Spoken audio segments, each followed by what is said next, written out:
La question, c'est est-ce qu'il y a un quelconque intérêt à utiliser de l'échographie pour faire l'échographie des voies aériennes? Est-ce que ça peut aider à prévoir une intubation difficile? Est-ce que ça permet de contrôler l'intubation trachéale? Est-ce qu'on peut contrôler la ventilation? Est-ce que ça peut nous aider dans les situations d'abord des voies aériennes en urgence? J'en parlerai à peine, la vacuité gastrique, et donc un certain nombre de choses qui vont se mettre en place dans ce domaine-là. Les premières publications, pour ceux qui s'y intéressent, c'est un article de Christensen dans Acta Scandinavica qui date maintenant de 4-5 ans. Il a bien repris le travail, donc allez chercher dans Acta, la grande revue, on va la publier en français, je pense, à l'année prochaine. Pour l'instant, elle n'existe qu'en anglais. La région qui nous intéresse, c'est ceci, ça va de la bouche jusqu'au sommet des poumons. On fait un petit détour par l'estomac, c'est anatomiquement un petit peu compliqué, mais on va y arriver.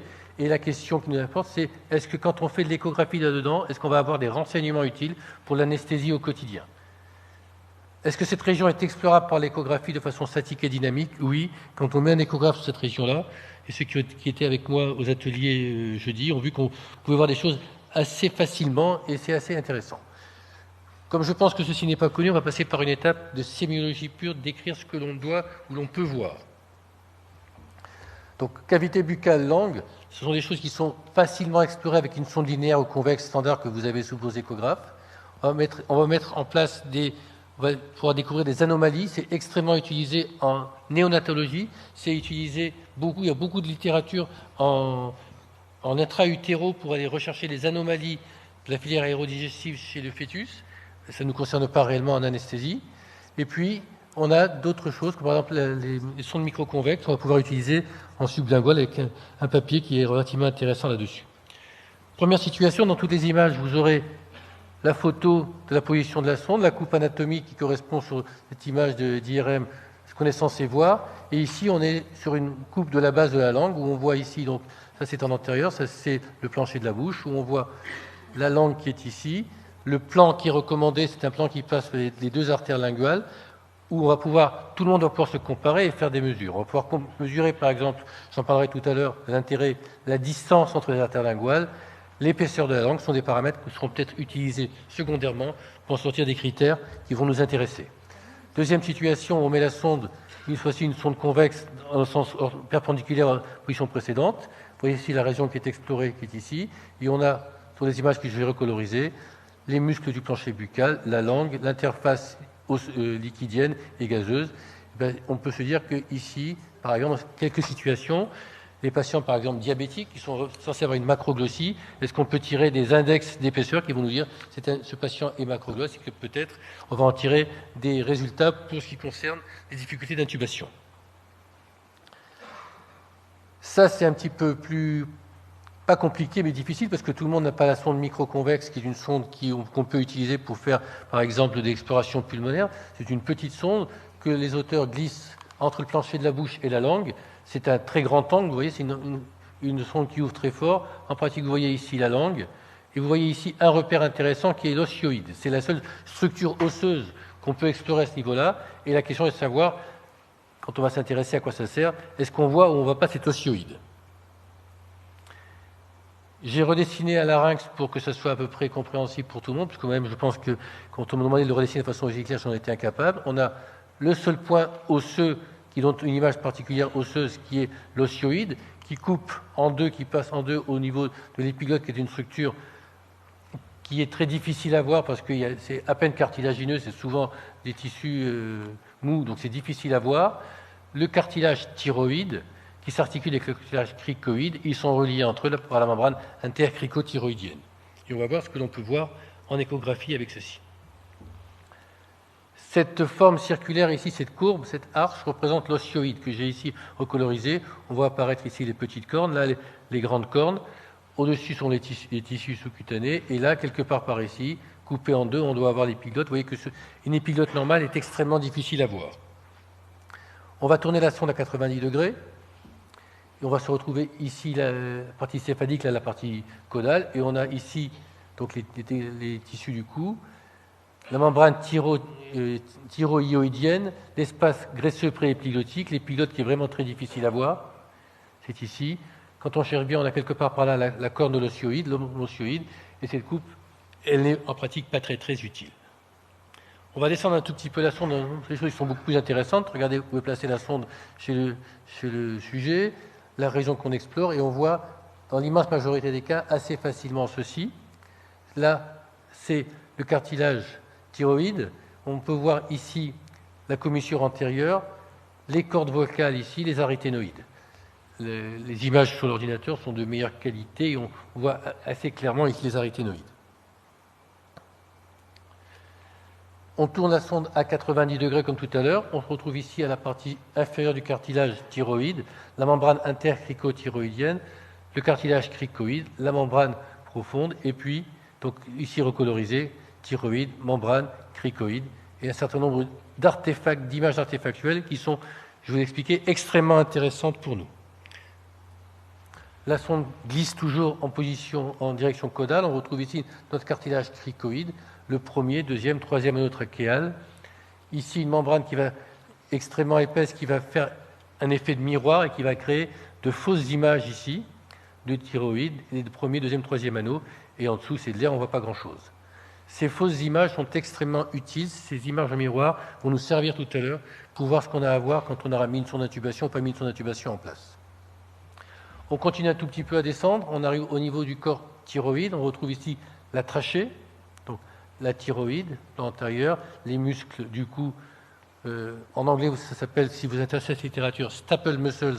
Je n'ai pas trouvé la correspondance en français de ce groupe de muscles. Et vous avez donc ici la thyroïde, la trachée, avec ici ce qui est intéressant, ces artefacts de répétition, ces lignes, qui sont toujours écartées d'une même distance. On déplace la sonde un petit peu sur la gauche. J'ai remis les images au plan anatomique et pas au plan radiologique pour que ce soit plus clair pour tout le monde. Notre thyroïde, la trachée, la carotide, et ici, on voit apparaître l'ésophage qui est habituellement pas facile à voir parce qu'il est vide, mais on peut faire avaler les gens, et puis on peut y mettre des sondes gastriques. Quand on ne veut pas des sondes d'intubation, ça peut être utile au diagnostic de savoir où placer la sonde. Une fois qu'on a mis en place un petit peu cette sémiologie, à quoi ça peut nous servir de faire de l'échographie pour les voies aériennes? Eh bien, est-ce qu'on peut évaluer le risque d'intubation difficile? Une fois que la sonde est en place, quand on a réussi à la mettre en place, est-ce qu'on peut confirmer la bonne position de la sonde au bon endroit? Est-ce qu'on peut contrôler si l'intubation est sélective ou pas sélective? Est-ce que dans les situations, par exemple, en néonatologie, où quand vous avez besoin de mettre une sonde d'intubation sélective, est-ce que vous pouvez prédire la taille de la sonde que vous allez utiliser? On va voir que dans les situations d'urgence ou en réanimation, on peut aider à la mise en place d'une trachéostomie en urgence ou mettre en place une trachéotomie percutanée. Je ne parlerai pas de ceci puisque Lionel l'a fait beaucoup mieux que moi. Et enfin, quelque chose qui est en train d'apparaître de façon extrêmement importante avec de plus en plus de papiers sur le sujet, l'intérêt pour diagnostiquer la syndrome d'apnée obstructive du sommeil. Est-ce que l'échographie peut nous aider à prédire une intubation difficile? Premier papier dont j'ai parlé tout à l'heure, vous voyez quand on remettait la sonde ici, on avait la langue, l'osioïde, papier qui a été publié par l'équipe de Bansui qui était là il y a quelques années, qui sera peut-être là l'année prochaine. Et bien, dans ce collectif de 100 patients, on leur met donc la sonde en sublingual. Dans 100 patients, dans 86 cas où l'osioïde est visualisé, mais l'intubation est considérée comme étant facile par les collègues. Quand on ne voit pas dans 3 cas, où on ne voit pas, l'intubation reste facile. À l'inverse, dans les 8 cas où on ne le voit pas, ici, l'intubation est difficile. Donc on a ici un critère qui est relativement simple, à la condition de disposer de la sonde, pour prédire que quand on ne voit pas l'osioïde, c'est peut-être une intubation qui n'est pas facile. Voici leur vérité statistique, sensibilité, spécificité, on peut dire que ce n'est pas terrible, mais c'est largement 2 fois supérieur à ce que dit le score de Malampathie. Donc ce n'est pas si mauvais que ça, comme critère diagnostique, de dire que quand je ne vois pas l'osioïde avec une sonde qui est mise sous la langue, eh bien, la probabilité que ce patient soit difficile à intuber est très largement supérieure à ce que ça va me dire son score de Malampathie 1, 2 ou 3. Ou 4. Donc c'est quelque chose qui va peut-être être utile un jour à condition de disposer de la sonde. Monsieur Ezri, dont on va reconnaître, j'ai expliqué pourquoi tout à l'heure, l'honnêteté intellectuelle, a fait une première étude. C'est des patients qui étaient des patients obèses, 50 patients obèses. Le droit d'entrée pour entrer dans l'étude, c'était peser et avoir un BMI supérieur à 40. Et il va différencier les patients qui ont une intubation difficile et des patients qui ont une intubation facile, avec le BMI est équivalent dans les 2 groupes de patients. Et il va mesurer un certain nombre de choses. Il mesure la distance entre la peau et le bord antérieur du cartilage laryngé. Et dans sa première étude, il dit c'est miraculeux. Quand ils sont la distance est supérieure à 24 mm, ils sont difficiles à intuber. Quand la distance est inférieure à 24 mm, ils sont faciles à intuber. Et puis il s'est dit, c'est quand même trop beau, je vais refaire l'étude avec un autre collectif de patients.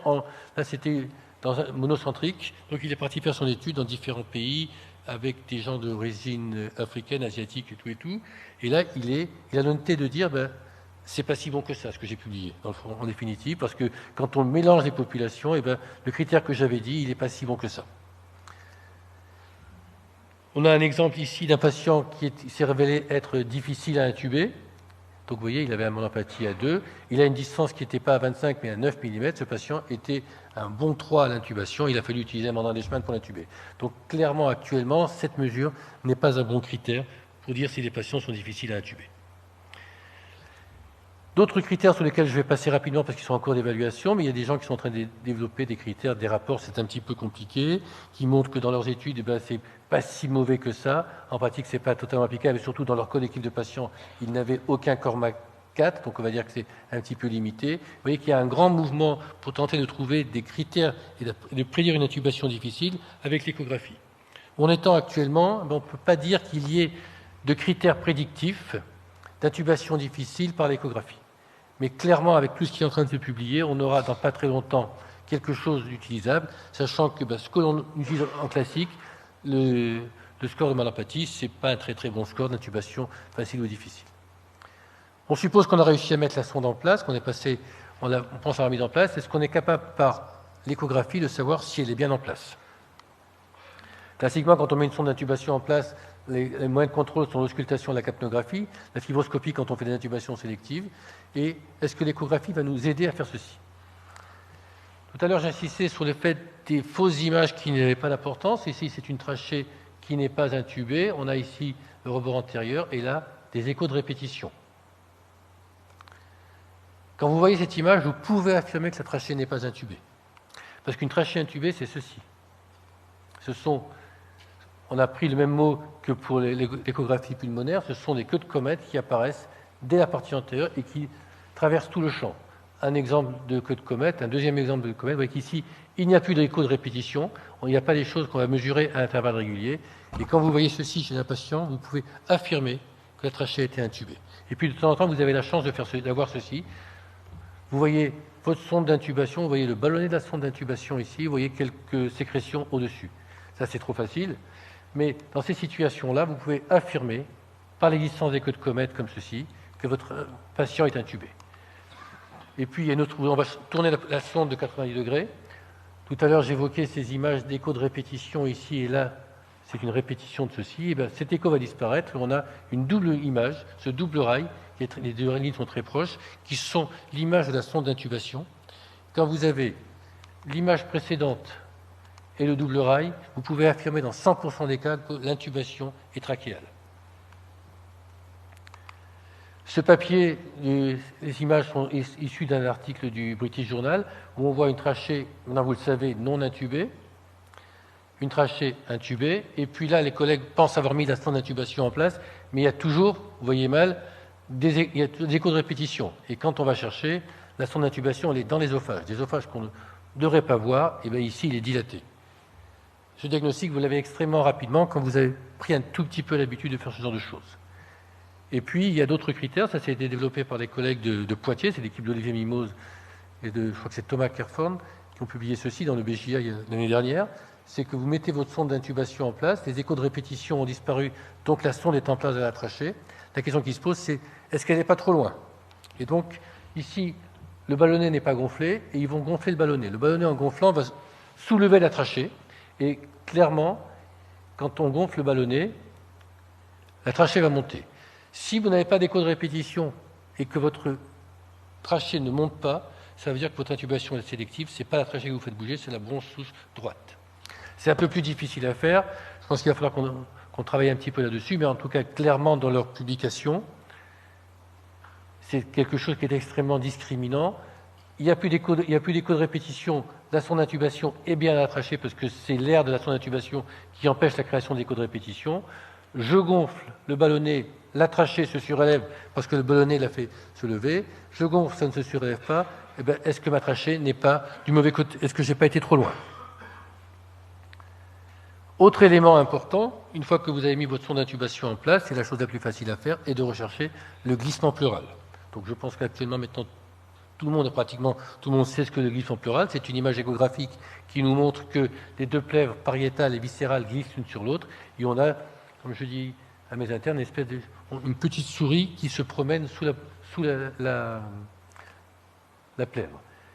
Et quand on retrouve un glissement pleural, ça signifie essentiellement à gauche, ça signifie que le poumon est ventilé et que si ça glisse à gauche, que le poumon gauche est ventilé, donc on n'est pas en intubation sélective. On est sur le champ pulmonaire gauche, on a ici une côte, les muscles pectoraux, les tissus cutanés. Vous voyez ici la petite souris qui se déplace, c'est du glissement pleural. Et puis on va essayer de sensibiliser ceci en ajoutant un autre élément qui est le Doppler énergie. Chaque fois que le respirateur insuffle, la trachée bouge et on a ces très grandes images qui remplissent toute la boîte. Et puis on va déventiler le patient, on va débrancher le patient, on n'a plus que des pulsations cardiaques. Vous pouvez sensibiliser la recherche du glissement pleural en utilisant le Doppler énergie qui va vous montrer à chaque insufflation du respirateur que vous allez, parce qu'il se crée un mouvement, vous allez remplir votre boîte Doppler et vous allez améliorer la sensibilité.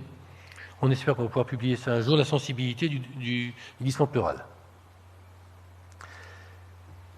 Quand on va comparer de façon chronométrique la performance des choses, et bien quand on fait l'échographie, quand on n'est pas très très fort, il va vous falloir 33 secondes. En pratique, quand vous avez l'habitude, c'est plutôt aux environs de 10 secondes, 15 secondes pour affirmer que le poumon est ventilé. L'auscultation, c'est 50 secondes. L'auscultation plus capnographie, c'est, dans cette étude, 1 minute. Et ceci est significativement différent. Et je reprends ce papier là, qui a été publié, où on montre que c'est des gens qui ne sont pas trop mauvais, parce qu'en 24 secondes, ils sont capables de dire si le patient est intubé ou pas intubé, et qu'à l'inverse, c'est en se fondant sur les courbes de capnographie. Et ici, ils vont ils vont diviser leur temps par deux. Je regarde, j'intube, j'ai des artefacts en comète, c'est intubé. Je regarde le glissement pleural à gauche, ce qui va prendre très peu de temps en pratique. En 2 fois moins de temps, vous savez que votre patient est intubé, et de façon non sélective. Là, vous ne savez pas qu'il n'est pas intubé de façon non sélective. Ça, c'est pratiquement des chiffres de dictateurs, je ne sais pas quoi. C'est sensibilité, spécificité. C'est quand vous avez réuni ces deux chiffres, vous pouvez affirmer que l'intubation est en place et non sélective. Chez l'enfant, d'autres critères ont été utilisés. C'est en néonatologie, c'est la distance qu'il y a entre... Chez l'enfant, on voit très très bien en néonat la sonde d'intubation. On va prendre un critère par rapport aux images de l'arche vasculaire et on peut calculer des indices. Pour ceux que ça intéresse, ils vont continuer, ça nous concerne moins au quotidien. Donc clairement, actuellement, l'échographie, on peut l'affirmer, est le meilleur instrument pour affirmer que le patient est intubé et correctement ventilé et de façon non sélective. Très largement supérieur à l'auscultation, très largement supérieur à la capnographie seule. Un autre élément qu'on va pouvoir utiliser, c'est est-ce qu'on va s'intéresser à la prédiction de la taille de la sonde d'intubation. C'est utile dans quelle situation? Généralement, dans nos situations classiques, on sait à peu près ce qu'on va mettre, même si on se trompe d'une demi-taille, ce n'est pas un drame. C'est utile en pédiatrie, néonatologie, c'est utile chez les patients qui ont des sténoses trachéales en ERL, et ça peut être utile quand on va mettre en place une sonde à double courant, pour l'intubation sélective. Donc, un certain nombre d'études qui se sont intéressées à ceci, qui montrent une assez bonne prédictibilité entre les techniques échographiques et l'IRM, et ça reste des études donc, qui sont valables. Ça a été publié par donc, les équipes françaises en anesthésie AGG en 2007. Les indications, donc, c'est la pédiatrie, je dis, les sondes à double lumière, et puis la situation un petit peu compliquée, en quoi ceci peut être utile. On est capable de mesurer en échographie sur des images assez anciennes la taille de la trachée, avec des algorithmes qui sont relativement simples. On va retenir que celui-ci. Le diamètre subglottique multiplié par 0,6. Vous avez 10 mm de trachée, multiplié par 0,6, ça vous fait 6. Vous mettez une sonde de 6, il ne rentrera pas plus. Ceci a été confirmé dans des études en pédiatrie, avec ou sans ballonnet. Et bien, globalement, avec l'autre algorithme qui ne change pas grand-chose dans la réalité, si vous avez 10 mm, vous finissez avec une sonde de 6. Un point intéressant, c'est que la taille en numéro d'une sonde d'intubation correspond à son diamètre interne et pas à son diamètre externe. Et il existe, surtout en néonatologie, parfois des grandes différences entre le diamètre interne et le diamètre externe. On a eu à souffrir de ce problème-là, nous, parce qu'ils avaient changé de marque de matériel et les sondes étaient extrêmement grosses au total par rapport à leur diamètre interne. Et quand un diamètre interne de 5,5, c'est 6 en externe. Donc faites attention à ceci, essentiellement en néonatologie, et prenez en néonatologie la demi-taille en moins. C'est-à-dire, si vous calculez, vous allez mettre une sonde de 5, prenez une 4,5, vous êtes sûr qu'elle va passer, parce que le diamètre qu'on exprime, c'est le diamètre interne et pas le diamètre externe. Quand vous dites vous mettez une sonde de 5, en réalité, c'est 5,5, 6 mm de diamètre externe, en fonction des marques. Donc en néonatologie, prenez une demi-taille de moins. Donc vous avez par exemple 10 mm, ça fait une sonde de 6, et si c'est des bébés, vous prenez une sonde de 5,5, vous êtes sûr qu'elle va passer, ou une sinus trachéale par exemple. Autre élément qui est la prédictibilité de la taille de la sonde de Carlins en fonction de la taille des patients. Ceci a été fait par Alan Sustik. Il y a 3 papiers sur le sujet qui montrent qu'il peut établir une corrélation entre le diamètre de la trachée et la taille maximale qui va rentrer. Et puis, autre argument dans le cadre de la tubation sélective volontaire, c'est qu'on est capable de vérifier en excluant à droite et à gauche, ça ventile à droite et à gauche, sans avoir besoin d'un fibroscope ou d'autre chose. Donc, c'est relativement intéressant. Donc, actuellement, l'échographie, comme tout à l'heure, est le moyen le plus performant pour prédire la taille du tube qu'on va mettre en place. Sur la majorité des sujets, on n'en a pas besoin, mais dans les situations difficiles, c'est extrêmement utile. Autre élément intéressant, c'est quand on va les situations d'urgence. Je vous montrais tout à l'heure les images, on a le cartilage laryngé, la membrane intercricothyroïdienne, le cricoïde est ici, et on sait qu'on est parfois en réanimation ou en anesthésie obligé de faire des abords transcricoïdiens. Le travail publié cette année qui montre que c'est des collègues qui disent ces patients sont potentiellement difficiles à intuber. Avant de partir des choses compliquées, je vais repérer ma membrane et au cas où j'en ai besoin, je sais où elle est, je vais gagner du temps dans le repérage. Donc ils ont fait ceci, c'est du scénario, et bien ce scénario, ils ont, je veux dire, pratiquement à tous les coups, réussi à retrouver dans une situation d'urgence là où il devait piquer. Et puis il y a tout ce débat qui ne me porte pas réellement, c'est de savoir s'il faut piquer entre le premier et le deuxième anneau pour faire ceci. On va voir ce qui se passe. Et puis ce qui est important, c'est que quand on va faire notre mapping, quand on va être par exemple en réanimation, on va faire une trachéostomie percutanée, est-ce qu'on n'a pas parfois des mauvaises surprises?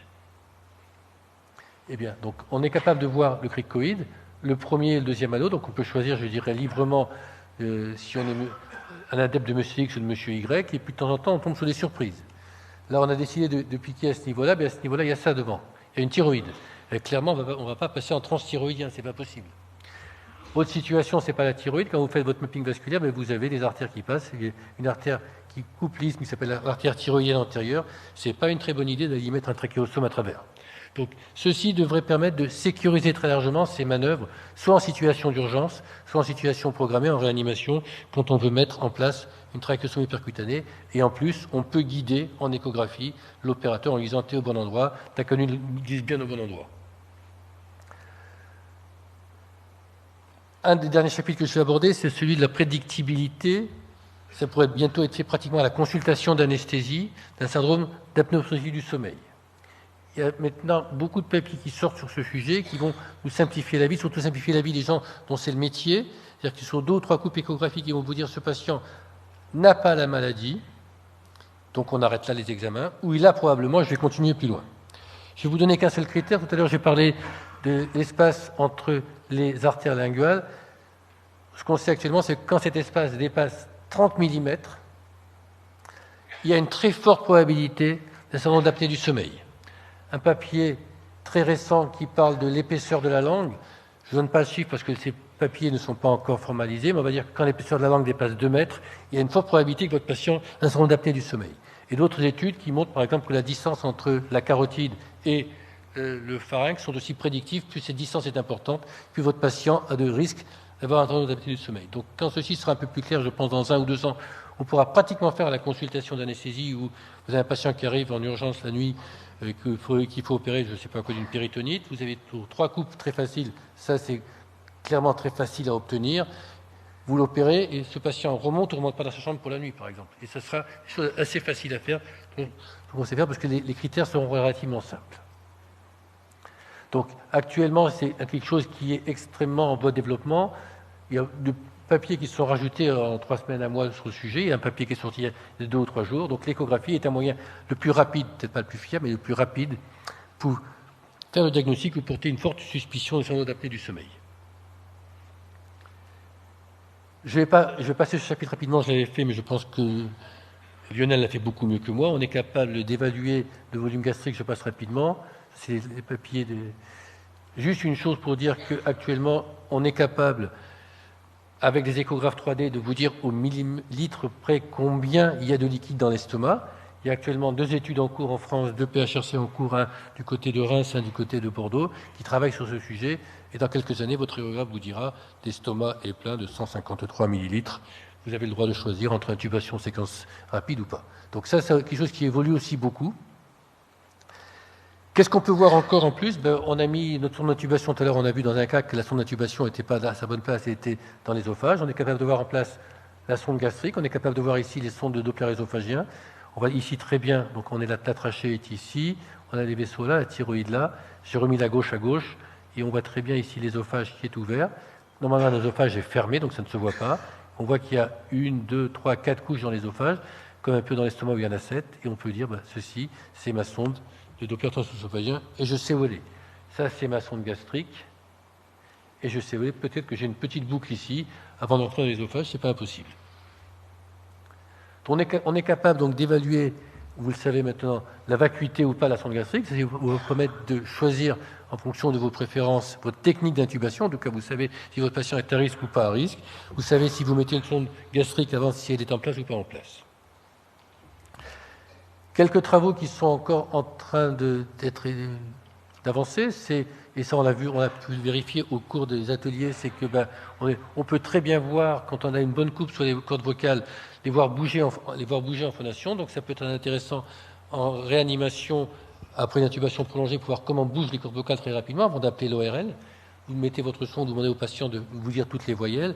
S'il y a une corde vocale qui ne bouge pas très bien ou s'il y a un stridor, vous savez, vous avez un argument supplémentaire pour appeler votre ORL. Il y a des papiers qui sont sortis sur le fait qu'après l'extubation de la chirurgie thyroïdienne, on est capable de vérifier la mobilité des cordes vocales. Je pense que c'est plus illustratif que réellement utile, mais en tout cas, on sait voir ceci. On sait, en réanimation, porter le diagnostic de sténose après intubation prolongée, simplement par l'échographie. Là aussi, des travaux qui sont en cours, avec 2 papiers qui vont dans le même sens. Papier de l'équipe de Besançon et puis un papier de l'équipe que je ne connais pas. C'est, vous savez, quand on veut faire de l'ALR pour bloquer les nerfs récurrents, on avait une technique qui était purement palpatoire. Ces 2 études montrent qu'il est possible, sous échographie, non pas de voir les nerfs, ils sont beaucoup trop fins. On est ici, on a le larynx, les vaisseaux du cou, et ici les petits nerfs récurrents, laryngés. Et on est capable, en échographie, de voir la zone où se trouvent probablement ces nerfs et d'aller les bloquer directement dans la région, d'infiltrer la région. Ça, ce n'est pas encore des choses qui sont très, très courantes, mais on est capable d'améliorer notre situation. En conclusion, je veux dire que l'échographie, aujourd'hui, pour les voies aériennes, du nouveau-né à l'enfant à l'adulte, pratiquement, on pourra le faire un jour à la consultation d'anesthésie ou au bloc opératoire.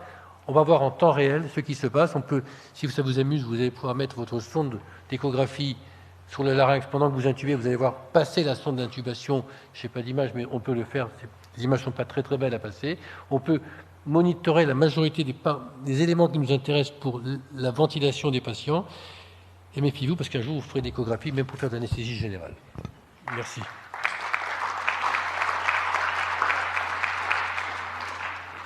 Merci Paul. Tu nous parles du présent et je pense que pour beaucoup d'entre nous, ça reste quand même encore du futur.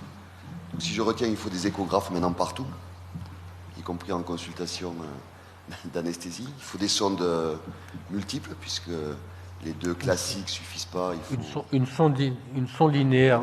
La sonde avec laquelle vous faites vos blocs va suffire à faire la majorité des choses au bloc opératoire pour les voies aériennes. Je crois qu'il va y avoir quand même un gros travail de formation et d'enseignement, parce que on connaît ton expertise, tu fais ça tous les jours depuis de nombreuses années et ça te paraît certainement facile, comme tu dis assez souvent. Je pense que pour la plupart d'entre nous, et je m'y inclus, on n'est pas prêt lundi en arrivant à retrouver aussi facilement toutes les images que tu nous as montrées. Ceci étant, je serais assez favorable pour dire que, un peu comme on a pu dire il y a quelques années pour le rachis, il faut prendre l'habitude, probablement, régulièrement, de poser sa sonde dans cette région et de se familiariser avec ces images pour devenir certainement de plus en plus à l'aise. Et en attendant que peut-être un jour, on supprime, en fait, on ne fasse toutes les intubations que sous repérage échographique, en tout cas la vérification. Ceux qui ont fait les 4 ateliers avec moi jeudi ont vu que voir le glissement pleural à gauche, c'est même pour ceux qui n'ont jamais fait, c'est que ça s'apprend extrêmement rapidement. Donc là, le paramètre, la chose intéressante, c'est est-ce qu'il est intubé et ventilé correctement de façon non sélective. Ça, c'est très très rapide.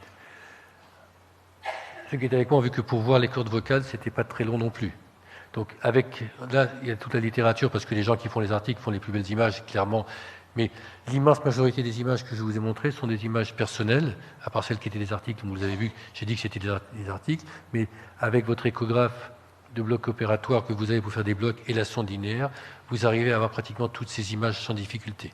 On voit parfaitement les cordes vocales, on voit parfaitement le larynx, le cricoïde, ça se voit parfaitement bien, la membrane se voit sans aucune difficulté, et je dirais, le paramètre crucial, comme tout à l'heure, c'était est-ce que l'intubation est faite et que c'est ventilé à gauche, vous l'avez avec votre sonde habituelle pour faire des blocs axillaires, et c'est vraiment, on l'a vu ensemble, ça prend moins d'une minute à apprendre. Et de façon anecdotique, mais totalement vraie, ça remonte à quelques jours, puisque c'est des changements d'interne, il n'y a pas longtemps, donc interne de premier semestre, 3e jour d'anesthésie. Donc on est gentil, parce qu'il nous paraît être plus pédos que les autres, on va lui laisser faire une intubation en séquence rapide pour une appendicite. Et l'interne, il fait tout très bien, donc il lit son livre, il dit on va lui mettre, s'il vous plaît, monsieur, un petit peu de ranitidine effervescente avant d'intuber, parce que ça va plein. OK. Et puis on prend le temps nécessaire.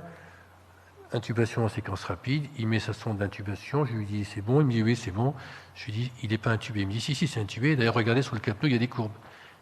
Je ne comprends pas, mais il n'est pas intubé, ça ne bouge pas. Mais regardez, il y a des courbes de capnot. Il n'était pas intubé clairement, et ce qu'on voyait c'était la ranitidine. Parce que la ranitidine ça relâche du CO2, et bien, pendant plus d'1 minute et demie on a eu des courbes du CO2 de la ranitidine. Voilà. Donc la capno dans cette situation exceptionnelle, ça peut vous piéger. Entre autres, si vous êtes bon élève et vous faites de la ranitidine systématiquement, eh bien, ça peut vous piéger pendant plus d'1 minute. Et qu'à l'échographie, je disais, il n'est pas intubé. Donc si vous n'avez pas d'échographe, pas de ranitidine. Faites pas de ranitidine. Ouais.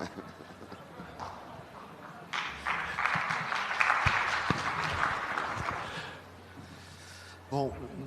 Denis. Lui, c'est Régis, moi, c'est Fusier. Alors, Paul, on a vu de nombreuses pistes de recherche. Alors, c'est difficile ou c'est pas facile. Qu'est-ce qu'on retient comme première indication, si on veut, là, demain, ou allez, pas demain, après-demain, lundi, faire de l'échographie des voies aériennes? Qu'est-ce que tu retiens comme première indication? Et ensuite, est-ce qu'il vaut mieux faire du dynamique? Parce qu'on a l'impression quand même que c'est plus simple que de faire du dynamique que de faire du statique.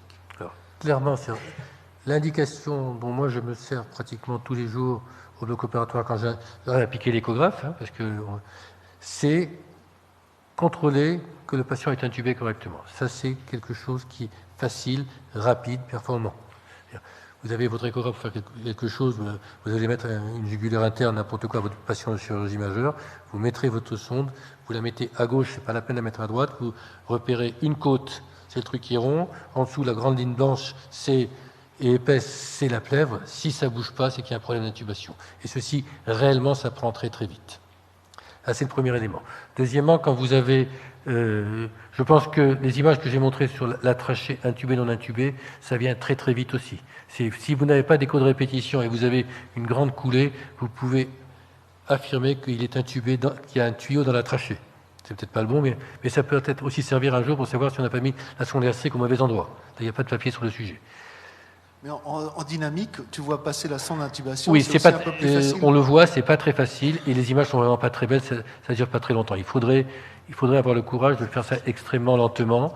Vous trouverez sur Internet, je ne l'ai pas rapporté parce que les images ne sont pas à moi dans ce cas-là, des images où on voit ceci, mais c'est vraiment pas très très facile. Il faut savoir qu'il y a de nombreuses publications, par exemple chez les ORL, qui se servent actuellement de plus en plus de ceci, par exemple pour les troubles de la déglutition. Vous faites avaler quelque chose au patient et vous voyez comment ça passe. Le passage dans l'œsophage se voit relativement bien.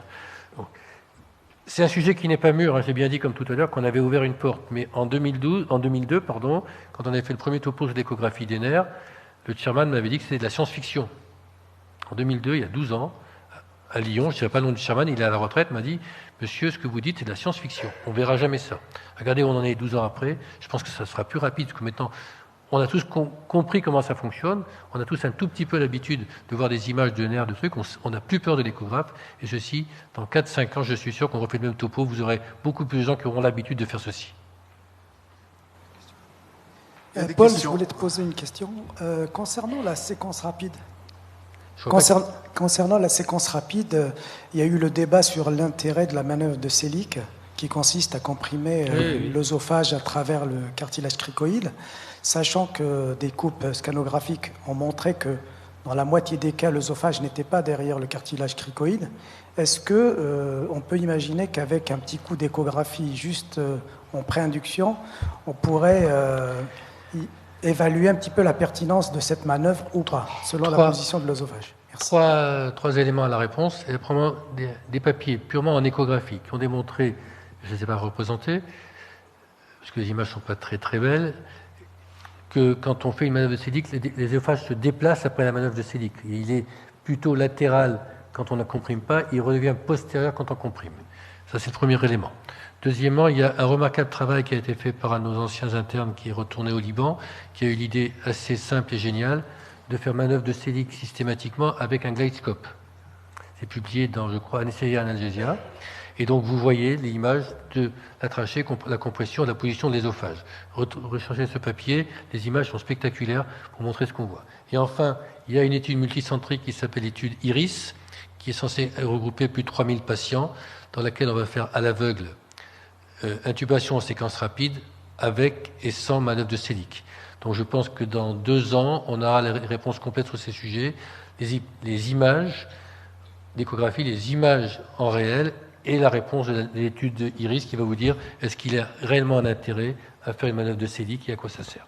Donc c'est un tout petit peu trop tôt pour répondre à la question. Les 2 premières parties, on a des images, on sait que les œsophages se déplacent, on sait qu'on peut le voir en direct pour une manœuvre de Selig si vous amusez à faire vos Selig pendant quelques patients avec un glidescope, c'est facile à utiliser, en tout cas un vidéo-laryngoscope. Et puis enfin, on aura la réponse statistique, est-ce que ça sert à quelque chose ou pas.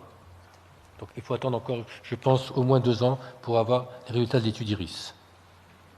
Merci Paul pour toutes ces images et ces data très très impressionnants et très très clairs pour nous. Moi j'insiste surtout sur une chose que je découvre et qui est très intéressante, c'est la recherche, le dépistage des apnées du sommeil des patients à risque. Parce que c'est des patients qu'on néglige, un dépistage qu'on ne fait pas toujours parce que on n'a pas forcément le temps et le moyen. La simplicité de la description de la distance dans les interlinguales, ces patients sont à risque d'ischémie myocardique silencieuse, d'HTAP, et on l'a vu avec le Bernard Chollet, ça pouvait avoir une implication sur notre prise en charge globale. Et ça, je pense que c'est un moyen, une porte qui s'ouvre de manière très intéressante. Là, je pense que j'ai évoqué 3 critères qui sont la distance dans les interlinguales. Ça, pour ceux qui ont fait la télé avec moi, on voit que c'est quand même des choses assez rapides à acquérir. L'épaisseur de la langue, là aussi, c'est sur la même coupe, donc vous allez faire 2 mesures sur une seule coupe. Et enfin, un peu plus difficile à mesurer, qui est la distance qu'il y a entre le bord médial de la carotide et le bord latéral du pharynx. Et plus il est large, plus le patient a un gros coup, et plus ils sont à risque. Donc je pense déjà qu'avec 2 indices, vous allez pouvoir dire, soit ce patient, j'envoie au spécialiste, soit vraiment il n'a rien. Il a 25 mm en interlingual et il a 13 mm de langue, il n'a pas la maladie. Soit il l'a, mais c'est en urgence, ou il a peut-être, c'est en urgence, donc je ne le remonte pas dans sa chambre, soit c'est une intervention programmée, je l'envoie au spécialiste. Donc ça va clairement vous faciliter la vie. Donnez-nous encore 1 à 2 ans pour finir de ces choses-là, et on pourra vous donner des choses plus précises dans 1 à 2 ans sur ce sujet. Merci. Paul, en anesthésie, tu nous dis, tu nous parles de science-fiction, mais alors en réanimation, c'est la guerre des étoiles. Les abords trachéaux, est-ce que tu vois un réanimateur ou un ORL faire un repérage et un éco-repérage pour faire ça? C'est une erreur de ne pas le faire. Là, je n'ai pas abordé le problème parce que ce n'est pas de l'anesthésie, mais il y a une littérature grandissante sur ce sujet qui montre que quand on veut faire des trachéostomies percutanées, l'usage de l'échographie sécurise le geste. Sécurise le geste en termes de repérage. Est-ce qu'il y a une thyroïde qui passe devant? Est-ce qu'il y a des vaisseaux qui passent devant? Il y a quelques années, chez nous, dans notre hôpital, ce n'était pas une patiente à nous, c'était la réanimation médicale, mais on s'en est occupé au bloc opératoire. À bord, comme le faisaient dans le temps les réanimateurs médicaux, trachéotomie, il est du malade, section de la thyroïdienne antérieure, 25 ans, il est mort. Voilà. Donc ceci n'est pas tolérable. Et il y a toute cette littérature sur les trachéostomies percutanées qui montre que on sécurise le geste dans la ponction, dans la position de la sonde, dans la position finale des guides, en utilisant l'échographie. Je ne sais pas présenter puisque c'est de la réanimation plus que de l'anesthésie, mais on pourra compléter ce topo pour la prochaine fois. Donc clairement, là aussi, les réanimateurs, ils vont devoir faire de l'échographie pour les abords vasculaires et pour les abords aériens. Qui fait de l'échographie des voies aériennes? Lyon 2002, puis on va revenir dans quelques années. On va Qui voir comment ça a va. envie de faire de l'échographie des voies aériennes? Yes! C'est bon. Je vais faire la politique. Merci. Quand pensez-vous que l'on va intégrer tout simplement un échographe dans la station d'anesthésie? Je vais répondre à votre question en disant qu'on travaille de façon claire avec un ou deux laboratoires. Le problème, il est très simple en théorie, beaucoup plus compliqué dans la pratique parce que les écrans des stations d'anesthésie ont des temps de réponse qui ne sont pas compatibles avec l'échographie. Donc il va falloir changer, si on veut, la qualité des écrans que nous avons. Moi, je pensais qu'il suffisait de brancher et de voir l'écran. La qualité des écrans en temps de réponse, parce que c'est des choses relativement simples qui nous montrent nos écrans de monitorage, et bien, quand on veut faire du dynamique, il faut des écrans qui ont un temps de réponse inférieur à 5 millisecondes.